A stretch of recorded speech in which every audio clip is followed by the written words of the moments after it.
puppies. 5 yellow, 2 black. "Oh," I said, opening my door to scramble out before the Jeep had even completely stopped. "I thought we'd just look," Andy said.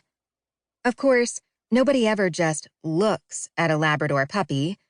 We climbed into the playpen circle and let them bounce all over us, licking us with their tiny puppy tongues, huffing their coffee-smelling puppy breath on our faces, chomping us with their tiny needle teeth.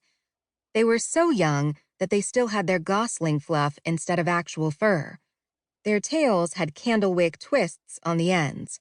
Their bellies were soft and white and roly-poly, reminding me of one of my favorite little golden books from childhood, The Pokey Little Puppy. "I want one," exclaimed my mom when I texted her grainy photos from my flip phone. "Let's take the brothers." The brothers were the 2 black males. By the time we left an hour later, I had put down a deposit on both, one for me, one for my mom.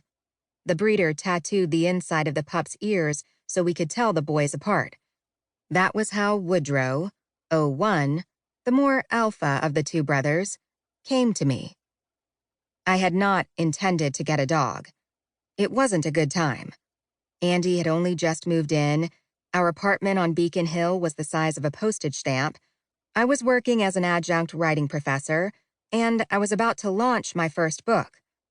Then again, as people sometimes say about getting pregnant, or in my mom's case, quitting smoking, it's never a good time to get a dog.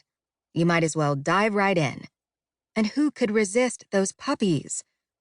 Plus, I was predilected. Dogs were in my family's DNA. A photo of my mom's great-grandmother Genora in rural Minnesota shows a lady in stylish furs, hat, and button-up high-heeled boots, with a square-headed black lab sitting at her feet. On my dad's side, the legendary and stalwart black lab guy was the star of all his childhood memories. My first dog predated me. My mom's Cocker Spaniel Vivo, a gorgeous, honey-colored AKC champion who loved to hide beneath things. My crib, the Christmas tree, my mom's piano, and attack anyone who came near. The day Vivo, blind and deaf, was scheduled to be taken to the vet to be put to sleep, my dad, who had a long-running feud with the dog, reached down to pet him one last time. "Goodbye, old boy," he said tearfully. Vivo snarled and bit his hand. "Well, the hell with you," my dad said. After that, we had labs. Our house, in the commuter suburb of Montclair, New Jersey, was a kind of lab farm when I was growing up. At one point, we had 3 full-grown retrievers banging around. Buddha, who was dumb but sweet, with such a bad overbite that seen from below, his mouth looked like the sharks on the cover of Jaws. Buddy, an elegant, intelligent yellow lab who posed on Oriental rugs, ate Haagen-Dazs ice cream, and led poor dumb Buddha astray, coaxing him into leaving the yard and then abandoning him on unfamiliar streets.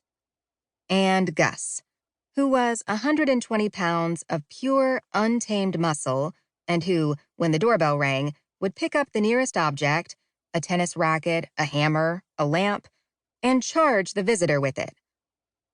You might think that after all this, I might not want a lab of my own, but 8 weeks after we saw the pups, we returned to the little farm by the cranberry bog, and the Jones boys, as we called them, Woodrow Jones and Smarty Jones, came home with us. My mom took Smarty to Florida. Woodrow stayed with me. Thus began the most durable love affair of my life. It was not easy at first. Woodrow, like many puppies, was like Helen Keller pre-Annie Sullivan. He ravaged the apartment. He tore round and round in circles. He jumped on me ceaselessly while I tried to write, while I frantically Googled how to make puppies stop jumping. He ate a whole rawhide bone as big as his body in 2 minutes, causing me to then Google, can puppy die from eating whole rawhide? One weekend I called Andy, who was in New Hampshire with his son, in tears. I said, I feel like I'm babysitting somebody else's monster child.